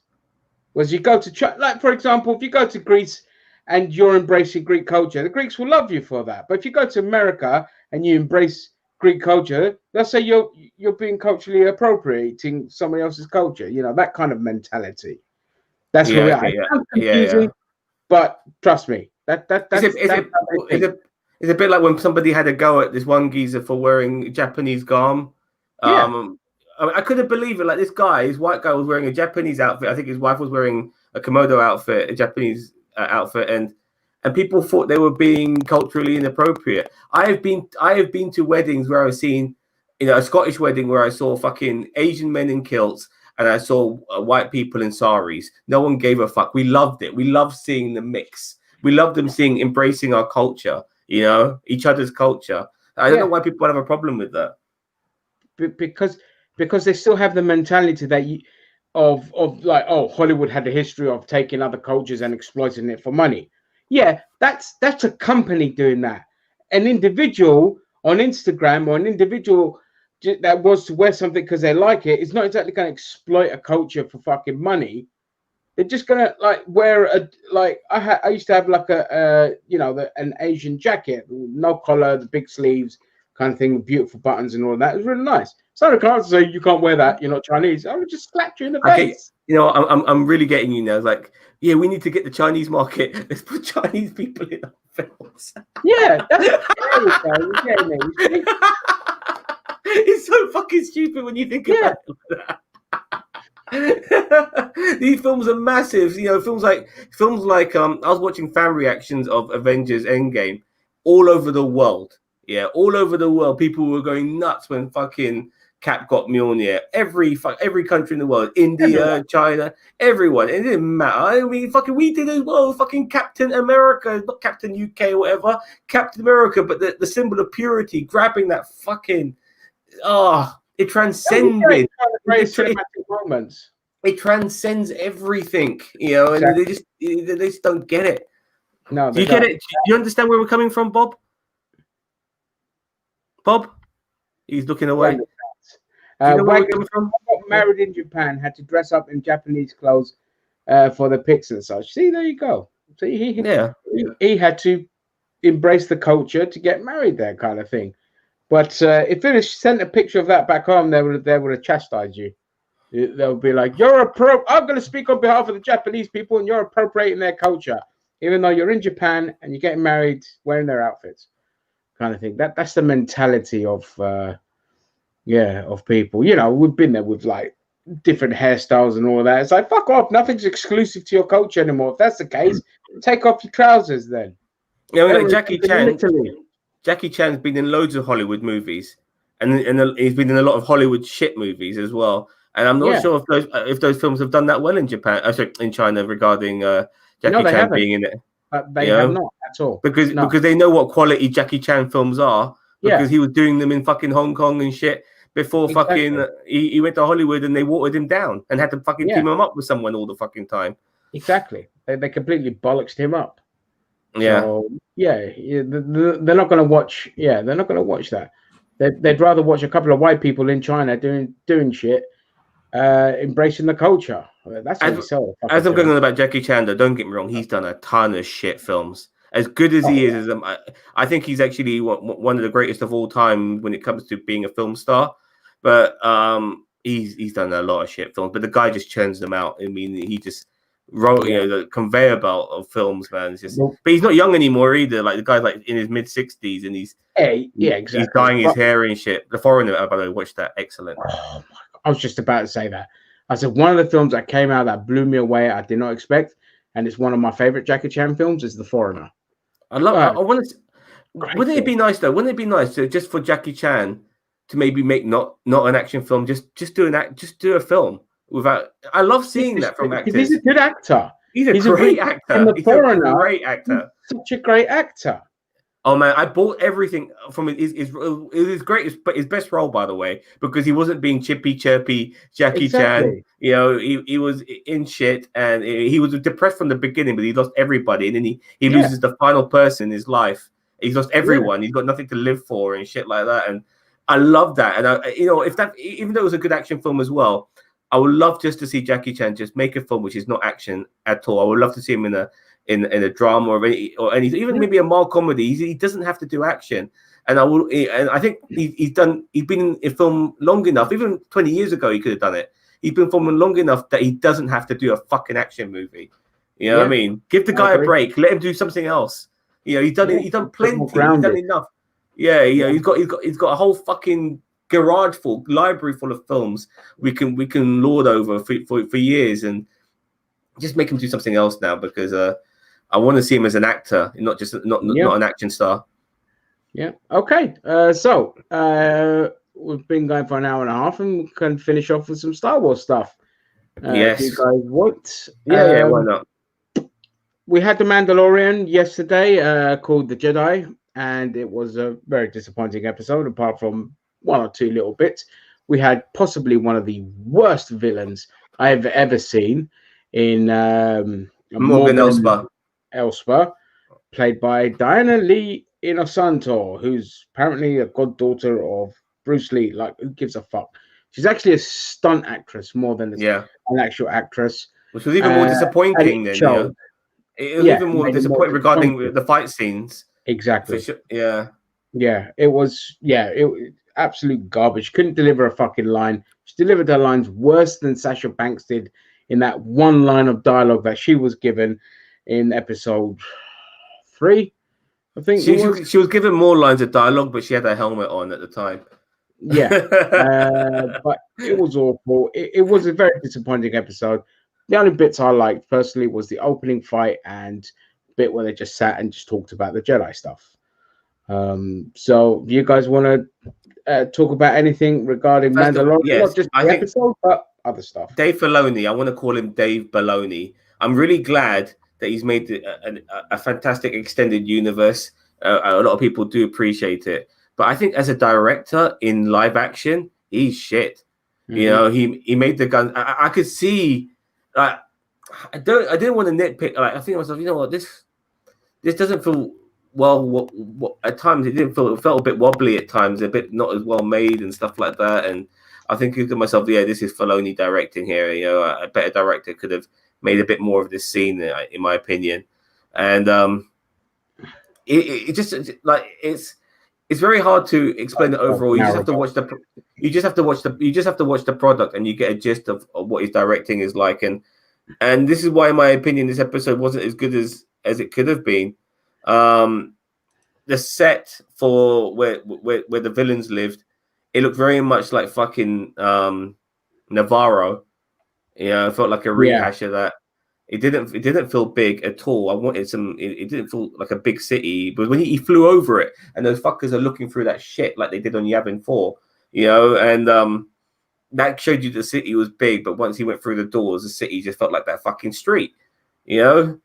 Yeah, and there was more. I really wanted. I think I put a lot into this episode, expecting it to knock it out the park, and I think my expectations made me not enjoy the episode as much, as well as the fact that it's fucking tropey regarding the villain of the week scenario with terrible writing, terrible villain, and an underuse of Michael Biehn, who is a phenomenal cult status actor.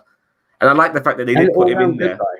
Yeah, all around. No, well, he was a bad guy in Abyss, and he was a bad guy. Just an all-round good guy. All around good guy in real life. But you know, I wanted more out of Michael Biehn a little bit. It's a shame they killed him off. I hope he isn't dead and stuff like that.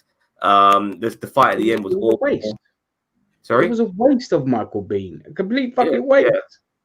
I mean, I like the way that Star Wars are using an actor who's not necessarily in Star Wars, but still is like, yeah, that's Michael Biehn, cult status actor. You know what I mean? I like that. You know, I like with like people like us, even if we're not just Star Wars fans, we're fans of a lot of the shit of the 80s. And we're going to recognize Michael Biehn, you know, James Cameron's favorite son. So, but I'll talk about it a little bit more. But this episode should have been better. I've mentioned all the shit stuff. I'm not going. You know, what you mentioned was the good stuff as well. Yeah. I'm with you on that. Terrible fight choreography. Yeah. Oh, by the way, and the droids were called HK-37s, Hunter Killers. You know, thinking, you know, Michael Biehn. It felt a bit Terminator-ish. This time he's Terminator-ish, he's alongside the Terminators instead of fighting them and shit like that. Yeah, but yeah. I'll let Bob chime in. I mean, are we just talking about the episode in general, or are we just talking about Michael Biehn? Talk whatever you want about the episode in general. Michael Biehn, if you want to. I mean, yay, Michael Biehn. I don't know. I mean, you know, this episode was all right. As Ginger said, I mean, I feel like it was good that they kind of slowed down a bit and kind of we got some more. Like these past 2 episodes have been really good character building, and story progression for the Grogu character. Grogu.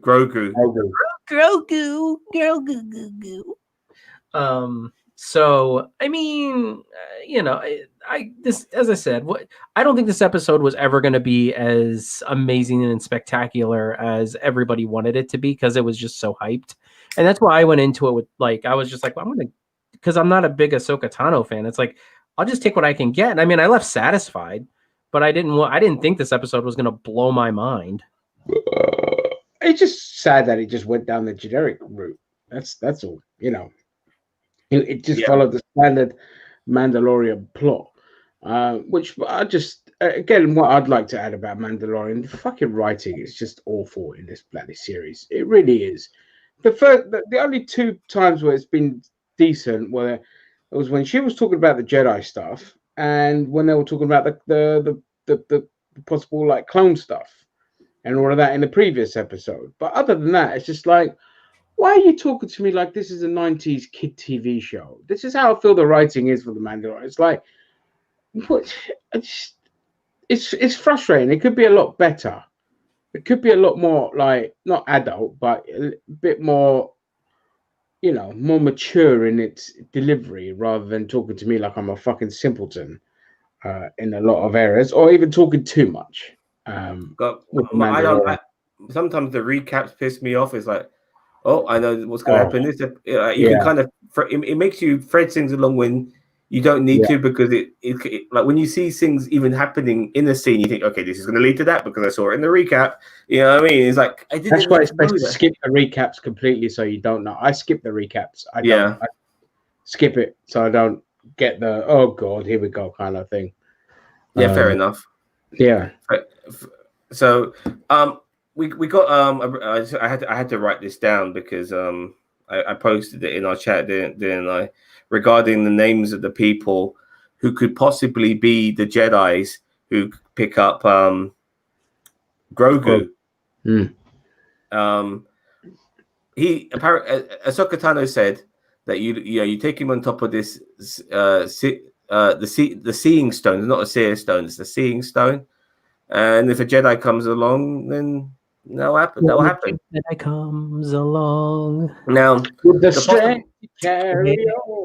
To train Grogu. Now it might possibly be Ahsoka Tano herself, but her aside, the only people I could come up with are Ezra Bridger, Cal from the game. Yeah. Cal's trainer was a Jedi as well, wasn't she? Cal, which game? The Jedi game that you played. Oh, Kyle Katarn. Yeah. Kyle Katarn. Is it Kyle? I thought his name was Cal. Kyle, yeah. Like Kyle Katarn. Okay. Yeah. Because that game is now canon.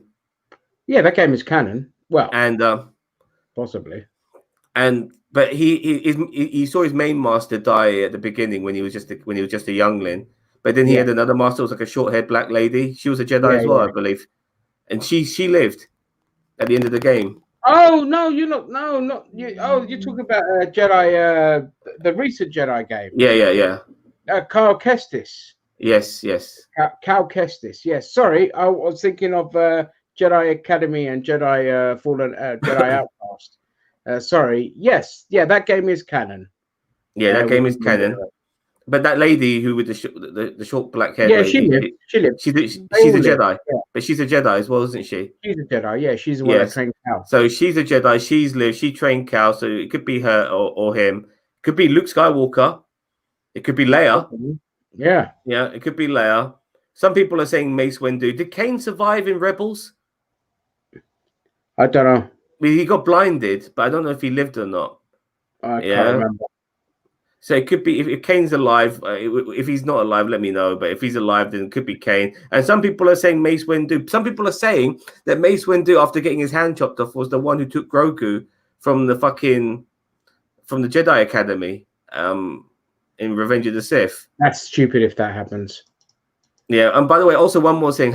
Considering fucking Ahsoka Tano's been all over that fucking Jedi Academy, how the fuck did she not know about Baby Yoda herself? But nevertheless, I always found that a bit weird. But anyway, regardless, she had to stay away from the younglings. So we also got the possibility of a Jedi that survived Order 66, and that there could be another Jedi that we don't know about. They could just bring in, but I don't think that would work in my opinion. It's definitely going to be fan service. And I reckon that's my problem with a lot of this, is because now this is just like, okay, we got Bo-Katan. Okay, now we got Ahsoka Tano. Now we have Boba Fett. Yeah, we don't need all becoming fan service. Yeah, stop. That was my. I think that was my problem the other day when we did the review of this. Is that it wasn't just really about the fact it was set up. It's like so much fan service. The whole point about Mandalorian was like bringing in new characters, not just the old ones. brand new ones, new things, new setups, all this shit. And this whole fucking season has been old characters. You know, it's crazy. Yeah, I agree. But one of these Jedis, in my opinion, will be the one to come along to see Baby Yoda. There might not even fucking be a Jedi that turns up, but if one of them turned up, who do you think it will be? Probably Ezra. Yeah, it'll be fan servicey. It'll be Ezra. Yeah, I reckon it'll be Ezra. I think they're gonna. I think. Okay, I'm gonna go with a CGI Luke or Leia, and if it is CGI Luke, it's Sebastian Stan filling in for the role. But even Mark Hamill says he would want Sebastian Stan, even though I think Sebastian Stan is considerably taller than Mark Hamill by a few inches. But that's a possibility. I would love it for it to be Mace Windu. Regarding Cal from the video games, I think that would fall flat on its face, even if it was her fucking master. I think that I don't think it'll be them because I don't think it's too niche. I'm hedging my bets towards Ezra as well. That seems to be the most likely because it would be the holy trinity for fucking Dave Filoni. Yeah. He's had his fucking bow selector. He's had his fucking Ahsoka Tano, and now he's got fucking Ezra Bridger in there. So it's holy trinity. I feel like it might go that way, but please, if you could just really give us a top tier fucking Star Wars character, you know, I'll be happy with that. I would. I do. I want for this one, I want it to be fucking Mace Windu, motherfuckers. No. I want it to be Mace fucking Windu. That would be great. Oh my god, because there's rumors of a Mace Windu series for a start and shit like that. No, that's not happen. I don't even care if it would or could happen. I don't even want a Mace Windu. Samuel Jackson was fucking shit, and Mace Windu was shit. And a lot of people don't talk about that, but just the dialogue was wooden. Fucking. Yeah, but that was pretty much. You got to blame the director for that. About Mace Windu, yeah, of course it's the director's fault. Samuel Jackson's great, but Mace Windu can give two shits about. It'll be like them doing a fucking Kit Fisto bloody film. Like, I don't fucking need that or a Plo Koon. Yeah, you make a valid argument, man, but you know this. I'm romancing, mate. I'm romancing. I can't help it. You know, I would. Yeah. I think even you put if Mace Windu came out and he's got a robot hand and shit, and he takes a child and stuff. He goes, "Remember me, brother? I saved your ass." I'd still be like, "Oh, is it?" But then I'm just like, "Why is it him?" You shoot your load. Why? Why did I do that? It's like that feeling of disgust after a nasty porno. It's just like, oh, turn this filth off. So yeah, those are my selections. I'm very much looking forward to next week. I hope we get some revelation on that. I do think it might be a filler. Oh, and by the way, Grand Admiral Thrawn was announced now. Grand Admiral. So are we going to get him in Mandalorian, or do you think he'll be part of the spin-off shows? Spin-off. Yeah, spin-off. Do you think? I hope it's like this. By the way, I really hope that Moff Gideon is not under the thumb of Thrawn. I really, really hope that's not the case. No, because I want his own villain in faction. His own faction. Yeah, because the Empire is broken. So. You know, regarding Thrawn, I'm really happy that he's still in this. I hope Moff Gideon is not under Thrawn either. I hope that it's like, honestly, Moff Gideon's trying to usurp Grand Admiral Thrawn. Yeah, or that would be great. But Moff Gideon, by the way, he had that fucking tracker on didn't turn up. What's all that about? That's why I say he's going to turn up at the temple and fuck shit up. Yeah, blow shit up, innit? Yeah. Like, I bet like Baby Yoda's on that fucking seething stone going like that, praise me Lord, and all that shit, yeah. And then fucking Moff Gideon comes in his X-wing, in his TIE fighter, and then like blows the shit out of it. And you know, it's like another spanner in the works. So the Mandalorian, I'm gonna get out of this one. Then he finds a little scroll. Go to the fucking so-and-so planet where you meet a fucking go to the Dagobah system. Go to the Dagobah system. Eat the frog in the Dagobah system. Have we ever been to Dantooine in Star Wars in any capacity? I mean, in video games and stuff. I would like to go to. I would like to go to Dantooine. Why the fuck not? You know what I mean? I've heard about it, never seen it in live action. Let's fucking go to Dantooine. Yeah, and it would be nice if he ends up there. That'd be pretty cool. Yeah, but you know, again, don't put all your eggs into every single, like every series. You put 20 planets in there, you end up down the line with nothing much. I know it's in the Republic, but look, yeah, it'd be nice to go there. It would. Maybe season 3, for example, or 4. They don't need to necessarily go. Obviously, they probably won't go in it in this one, but yeah, let's see what happens the next episodes. Will it be filler or will it be a continuation? Dun dun dun. Cool. All right. Oh, one more thing. Do you think we'll see Boba Fett this season? Should do. I don't know when. Mando's still got his armor, yeah. Yeah. In the ship somewhere. Oh, on the Razor Crest. The Razor. It's not. I keep wanting to call it Razor Light, like that ship band. And it's not like he's trapped on fucking Tatooine. He's like his ship slave one should still be around for him to get on. You know, he could have, you know, even if he lost his armor, he could have still got on his ship, surely. That'd be a good way to kill off Boba Fett. It's just him in the slave one and the Razor Crest and just blows him up and just like, fucking, that's it. Now he's dead. Just fuck off Boba Fett. No, they're going to have a battle. They're going to have a battle. Yeah? They're going to. I would love that so much. I would love it. I mean, if I was doing a series and people want Boba Fett, I'd be like, I'm going to put him in it, but I'm going to kill him off indefinitely. I'm going to have Mando shoot him right between the fucking eyes so you lot can shut the fuck up about Boba fucking Fett. Yeah, but they're making this Boba Fett series, aren't they? Ever. They're making a series, aren't they? That's confirmed, yeah? No, I don't think it's confirmed, is it? No? Bob? Nothing's been confirmed. I don't think it's been confirmed, but I think it's definitely something that they're talking about. Really don't fucking need a Boba Fett series. Oh, I agree 100%. I agree too, but if they do a Boba Fett series, my God, if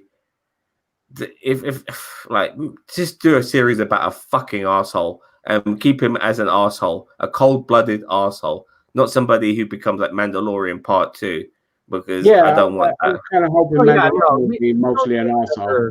Redemption story for a villain, like that's how they would do it. They do a redemption story. There's no like I don't know if there's like a redemption for him. He just got paid to do work. You know what I mean? It was a job. You know, he was never on any side, was he?